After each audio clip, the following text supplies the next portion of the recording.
ተመልሰናል ተመልካቾች በዚሁ የምናልፈው ለዜና መጽሔታችን ወደ ተዘጋጁ የስፖርት መረጃዎች ይሆናል። መረጃዎችን ሊያደርሰን ግርማ ሞገስ እዚህ ስቱዲዮ እየጠበቀን ይገኛል። ግርማ መልካም ቆይታ ይሁንልህ። አመሰግናለሁ። አብራችሁን ቆዩ ተመልካቾች። በ46ኛው የዓለም አትሌቲክስ ሀገር አቋራጭ ሻምፒዮና ዛሬ በአሜሪካ ፍሎሪዳ ይጀምራል። ኢትዮጵያ በ20 አትሌቶች ተወክላ በ5 የውድድር ዘርፎች ላይ አመሻሹን በሚደረጉ ውድድሮች ትካፈላለች። በቪዛ ማመልከቻ ጥያቄ ተቀባይነት ማጣት ምክንያት 16 አትሌቶች የተቀነሱበት ቡድኑ ሌሎች ቪዛ ያላቸውን አትሌቶች በመተካት ወደ ስፍራው አቅንቷል። በውድድሩም በአዋቂዎች 10 ኪሎ ሜትር በሁለቱም ጾታዎች 6 አትሌቶች ይሳተፋሉ። በወንዶች በሪሁ አረጋዊና ቢኒያም ማህሪ ከሚሳተፉት ውስጥ የተሻለ የማሸነፍ ግምትን አግኝቷል። በሴቶች በኩል ደግሞ አሳየች አይቸውና ሱሬ ደሚሴ ከሚካፈሉት መካከል ይገኙበታል። በወጣቶች ዘርፍ በ8 ኪሎ ሜትር ወንዶች አየለ ሰውነት በብቸኝነት ኢትዮጵያን ይወክላል።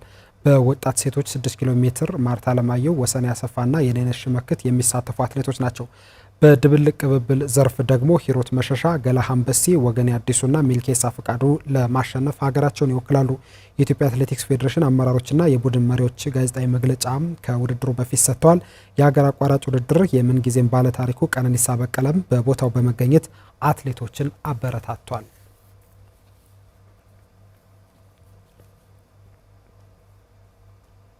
በኢትዮጵያ ፕሪሚየር ሊግ 14ኛ ሳምንት ትላንት 3 ጨዋታዎች ሲደረጉ ሐዋሳ ከተማ ወደ አሸናፊነት ተመልሷል። ቀሪ ጨዋታዎች ደግሞ ያለ ግብ ተጠናቀዋል። ከቅዱስ ጊዮርጊስ ጋር የተጫወተው ሐዋሳ ከተማ 1-0 ሲያሸንፍ ብቸኛዋን ግብ ሽመልስ በቀለ አስቆጥሯል። ሐዋሳ በሀዲያ ከተሸነፈበትና ከአርባ ምንጭ ጋር ነጥብ ከተጋራበት ጨዋታ በኋላ ወደ ድል ተመልሶ በ24 ነጥብ ወደ 4ኛ ደረጃ ከፍ ብሏል። ድሬዳዋ ከተማ ከኢትዮ ኤሌክትሪክ፣ ሸገር ከተማ ከመቀሌ ሰባ እንደርታ ጨዋታቸውን ያለ ግብ አጠናቀዋል። በ14ኛ ሳምንት ትላንትና ከትላንት በፊት በተደረጉ 6 ጨዋታዎች 4 ግቦች ብቻ የተቆጠሩ ሲሆን 2 ጨዋታዎች ብቻ ደግሞ በመሸናነፍ ተጠናቀዋል። ዛሬ የ14ኛ ሳምንት የመጨረሻ ጨዋታዎች ሲደረጉ ከደቂቃዎች በኋላ ቀን 7 ሰዓት ላይ መቻል ከባህር ዳር ከነማ ይገናኛሉ። በመካከላቸው የ4 ነጥብ ልዩነት ያላቸው ሁለቱ ቡድኖች ከዚህ ቀደም 10 ጊዜ ተገናኝቶ 3 ጊዜ ተሸናንፈዋል። 10 ሰዓት ላይ ደግሞ ኢትዮጵያ ቡና ከፋሲል ከነማ ይገናኛሉ። ያለ አሰልጣኝ ዮሐንስ ሳሌ ወደ ሜዳ ይገባል ተብሎ የሚጠበቀው ፋሲል በነገሌ አርሲ የተወሰደበትን 2ኛ ደረጃ ለማስመለስና ከመሪው ሲዳማ ጋር ያለውን ልዩነት ወደ 1 ለማጥበብ ይጫወታል። ኢትዮጵያ ንግድ ባንክ ከሀዲያ ሆሳዕና፣ ወላይታ ዲቻ ከኢትዮጵያ መድን ሌሎች የዛሬ ጨዋታዎች ናቸው።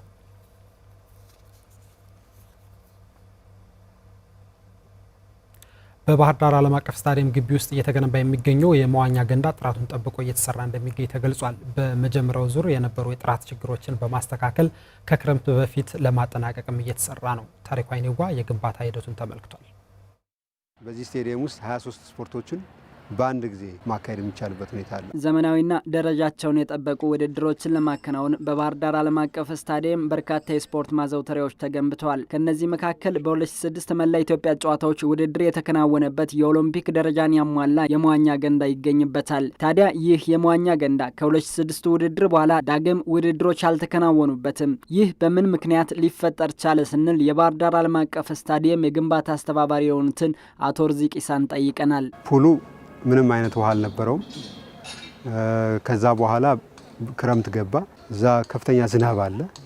የባህር ዳር መሬት ሁላችንም እንደምናውቀው የትም ቦታ ወተር ቴብሉ ቅርብ ነው። ይሄ ደግሞ አብሶ እዚህ አካባቢ ጉዶ ባህር አለ። የዛ ባህር ኦቨርፍሎ አለ። እሱ ተጨምሮበት ከከተማ የሚመጣ ጎርፍ አለ። እሱን ተጨምሮ እዚህ አካባቢ ያለውን ስዊሚንግ ፑል ከፍተኛ ውሃ ስላለ አፕሊፍት አረገው ማለት ነው። ካነሳው በኋላ በሂደት ወደ መሬት ሲሰርግ ሲቀመጥ ኢንጂነሪንግ ሶሉሽን ስላልተሰጠው ከሁለት ተሰበረ ማለት ነው። በአሁኑ ሰዓት እየተሰራ ባለው ሁለተኛው ዙር የግንባታ ሂደትስ ተመሳሳይ የግንባታ ችግሮች እንዳይከሰቱ ምን እየተሰራ ነው ስንል ላነሳ ነው ሀሳብ አቶ ርዚቅ ኢሳ ተከታዩን ምላሽ ሰጠውናል። ወደ 28 የሚሆኑ ፋይሎች ከውስጥ ተቀብረውለት ከአለቱ ጋር በደንብ ተያይዞ በደንብ ወጥሮ እንዲይዘው ተደርጎ የፈለገውን ውሃ ኦቨርፍሎ ቢያደርግ ስዊሚንግ ፑሉን ሊያነሳው በማይችል ደረጃ ክብደትም ተሰጥቶታል። አሁን ባለው ሁኔታ ቴስት ተደርጓል። ውሃ ተሞልቶ ቴስት ተደርጓል። አንድ ክረምትም ታይቷል። እዚህ ክረምት ኦቨርፍሎ አድርጓል። ባዶ ተደርጎም ታይቷል። ቼክ ተደርጎ የዚህን ክረምት አልፏል። ኦቨርፍሎ የሚያደርግ ውሃም ካለ አውቶማቲካሊ ውሃውን የሚያስወግድ ሲስተም ተደርጎለታል። 3-4 አይነት ሲስተም ተደርጓል። ክብደቱ ተጨምሯል። ፋይል አንከር ተደርጎለታል። ውሃ በስፋት ቢኖር እንኳን ኦቨርፍሎ ካለ ከዚህ አካባቢ ላይ የሚያስወግድ ፓምፕ ተደርጎ ተዘጋጅቶለታል። ተጨማሪ ፓምፕ ማለት ነው። መሰረታዊ የግንባታ ሂደቶች ተጠናቀዋል ያሉት የግንባታ አስተባባሪው ዘመናዊው የመዋኛ ገንዳ ከክረምት በፊት ተጠናቆ ለአገልግሎት ክፍት ይሆናል ነው ያሉት። 10 ሜትር ማክሲመም ዳይቪንግ ቦርድ እየሰራ ነው። 7 ሜትር አለ፣ 5 ሜትር አለ በየደረጃው ማለት ነው። ጥልቀቱ 5 ሜትር ነው። የዚህ ስዊሚንግ ፑል ትልቁ ረጅሙ ማለት ነው። ወደዚህ እየቀረብክ ስትሄድ 2 ሜትር ከ20 ጭምር አለው ማለት ነው። የመለማመጃ ፑሉ እሱን የመጠጋገን ስራ ካልሆነ በስተቀር ተጨማሪ ነገር አይፈልግም። መቀየሪያ ክፍሎች ከህንፃው ጋር በጀርባ በኩል አሉ።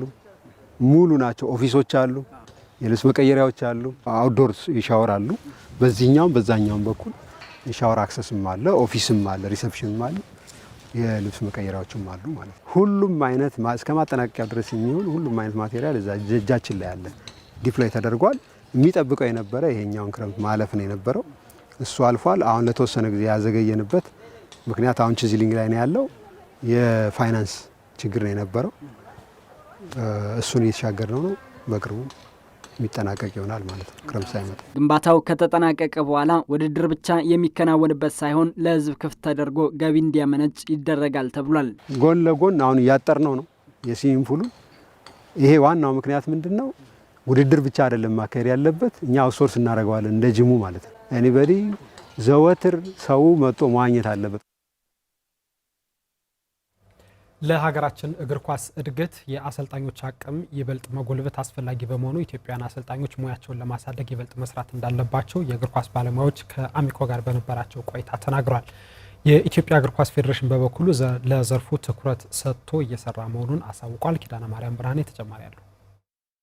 When the positioning of the players becomes so important to ball progression, አሰልጣኞች በየጊዜው እየዘመነ የመጣውን የእግር ኳስ ያጨዋወት ስልት ይበልጥ ለመረዳት ያስተሳሰብ አድማሳቸውንና እይታቸውን ማሳደግ ይኖርባቸዋል። ለዚህም በመደበኛነት ከሚወስዷቸው የአሰልጣኝነት ስልጠናዎች ባሻገር ቴክኖሎጂን ጨምሮ ሌሎች አማራጮችን በመጠቀም የማሰልጠን አቅማቸውን ከፍ ማድረግ ይጠበቅባቸዋል። ለሀገራችን የእግር ኳስ እድገት የአሰልጣኞች አቅም መጎልበት ትልቅ ሚና አለውና አሰልጣኞች ሁሌም ለመማር ዝግጁ መሆንና ከዘመኑ ጋርም ራሳቸውን ማዛመድ እንዳለባቸው የዘርፉ ባለሙያዎች ይጠቁማሉ። ሳይንስ ላይ ቆመው ከሚሄዱበት መስመር ካላቸው ልምድ ድክመትና ጥንካሬ እየተማሩ ነገሮችን እያስተካከሉ ቅርጽ እያስያዙ የራሳቸውን ፎርሙላ መቀመር መቻል አለባቸው። ለስልጠናም ለምርጫም ለውድድርም ልጆችን ብቁ ለማድረግ አንተ አቅምህ በደንብ ማደግ አለበት። የማሰልጠን ብቃት ከፍ እያለ መሄድ አለበት። ከፍ እያለ ሄደ ማለት ልጆቹ በዛው ልክ አቅማቸው እየጨመረ የተሻለ ለነገ ለብሔራዊ ቡድኑ ግባት የሚሆኑ ተጫዋቾችን እያፈራ ስለምትሄድ የአሰልጣኙ ብቃት ወሳኝነት አለው። ስልጠና አርት ነው። ሳይንስ ላይ ቆመህ ከምትሄድበት መስመር ድክመትና ጥንካሬ እየተማርክ የራስህን ቀመር ካልቀመርክ የሚሆን ነገር አይደለም። ጊዜው የቴክኖሎጂ በመሆኑ አሰልጣኞች በዘርፉ ያገኙትን መልካም አጋጣሚም ሊጠቀሙበት እንደሚገባም ነው የተመላከተው። ትክክለኛ ሳይንሱን የጠበቀ ስልጠና ነው እየሰጡ ያሉት፣ ልጆችን የሚያበቃ ነው ስልጠና እየሰጡ ያሉት የሚለውን ነገር በደንብ ራሳችን እያየን አፕዴት ማድረግ መቻል አለብን። አሁን ያለንበት የቴክኖሎጂ ዘመን አንድ አሰልጣኝ ራሱን ማብቃት ከቻለ የትም መሄድ አይፈለግበትም። ዓለም እንዴት እየሰራ እንደሆነ ቤት ቁጭ ብሎ በኮምፒውተር ወዲያው ማውረድ ይችላል። ቴክኖሎጂው በጣም አድጓል። ራስን አፕዴት ማድረግ ትችላለህ። የተለያዩ ነገሮችን ሰርች አድርገህ ማየት ይቻላል። የሌሎች ሀገሮች ተሞክሮ ምን እንደሚመስል ያሰለጣጠን ዘዴያቸው በራስ መንገድ አይተህ የራስን አቅም ማሳደግ አለብህ። ፌዴሬሽኑ የግድ ስልጣን እስኪሰጥ ድረስ መጠበቅ የለብህም። የሚመለከተው አካል አሰልጣኞቹ ያላቸው ሙያ እዛው ላይ ቆመው እንዳይቀሩ አፕዴት እንዲያደርጉ የተሻሻለ ሳይንሳዊ ስልጠና ሂደት አለ። የተለያዩ የጥናት ውጤቶች አሉ። እነሱን ባማከለ መልኩ ሙያ ብቃት ማረጋገጫዎችን እየሰጠ ስልጣናዎችን ማዘጋጀት ያለበት ይመስለኛል። በእድገት መስመር ውስጥ እንዲገባ አመራሩ እግር ኳስ ላይ ኢንቨስት መደረግ ያለበት ኢንቨስትመንትን መፍቀድ መቻል አለበት። በጉዳዩ ላይ ጥያቄ ያነሳንለት የኢትዮጵያ እግር ኳስ ፌዴሬሽን በበኩሉ አሰልጣኞች ራሳቸውን ለማብቃት ከሚያደርጉት ጥረት ባሻገር እንደ ሀገር ብቁ አሰልጣኞችን ለማፍራት ስራዎች እየተሰሩ መሆኑን አሳውቋል። ከ2018 ጀምሮ የጀመርናቸው ስራዎች አጠናቀን አክሰፕት አድርጎን በዛ መሰረት አፕግሬድ የሚያደርጉበት ደረጃ የሚያልፉባቸው ስልጠናዎችን ከዲ ወደ ሲ፣ ከሲ ወደ ቢ፣ ከቢ ወደ ኤ በአመት ውስጥ እያቀድን እየሰጠን ነው። በዚህም አመት የተሻለ አፈጻጸም ይኖረናል ብለን እናስባለን። በቀጣይም ተከታታይ የሙያ ማሻሻያ ስልጠናዎች እንደሚሰጡ ተገልጿል። ዲ 20 አካባቢ እንሰጣለን ብለን አሁን ኦልሞስት ብዙዎቹን ወደ 10 እየደረስን ነው። ነገር ግን የሲ ላይሰንስ ስልጠና አሁን ከጥር ጀምሮ በየአካባቢዎቹ የሚመጡ ይሆናል። ሚኒመም 7 ቢበዛ 10 መስጠታችን ለመስጠት አቅደን እየተንቀሳቀስን ነው። ቢም እንደዛው 2 ስልጠናዎችን እንሰጣለን፣ 2 ስልጠናዎችን እንሰጣለን ብለን በእቅድ ላይ የተመረኮዘ ስራ እየሰራን ነው።